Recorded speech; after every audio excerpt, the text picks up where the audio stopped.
Open பண்ணுங்க ma'am.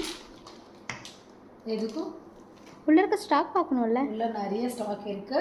So இதுக்கு என்னோட ஃபேவரட் இதுதான். ஸோ இதை காட்டலாம் நினச்சேன் ஃபஸ்ட்டு வீடியோ. ஓகே. எப்படி இருக்கு? ஆனால் நம்ம பேஜில் 2 லைனுக்கு அது ஒரு டிஃப்ரெண்ட்டான க்ரேஸ் இருக்குது.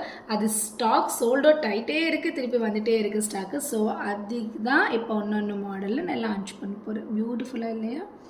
ஸோ இது ஓகேவா? ஸோ மிடில் ஸ்டோன் எல்லாம் பார்த்தா டபுள் ஸ்டோன் மாதிரி கொஞ்சம் திக்காக வரும். ஆனால் இங்கே இருக்குது குந்தல் இது. ஸோ ஆனால் மோஸ்ட்லி குந்தல் இருந்தால் ஓகே. கொஞ்சம் செட்ஸ்க்கு வந்து குந்தல் இல்லாமல் ஸ்டோன் இருக்குது. ஓகேவா? ரெண்டில் ஏதோ ஒன்று வரும், ஆனால் கண்டிப்பாக வரும். ஓகேவா? along with earrings. ஸோ இன்றைக்கி என்னோடய ஃபேவரட் இதுதான். ஸோ இப்போவே வந்துட்டு ஸ்டாக்கு ஃபுல்லாக இருக்குது. ஸோ எத்தனை பீஸ் வேணுமானா கண்டிப்பாக புக் பண்ணிக்கோங்க. தேங்க்யூ.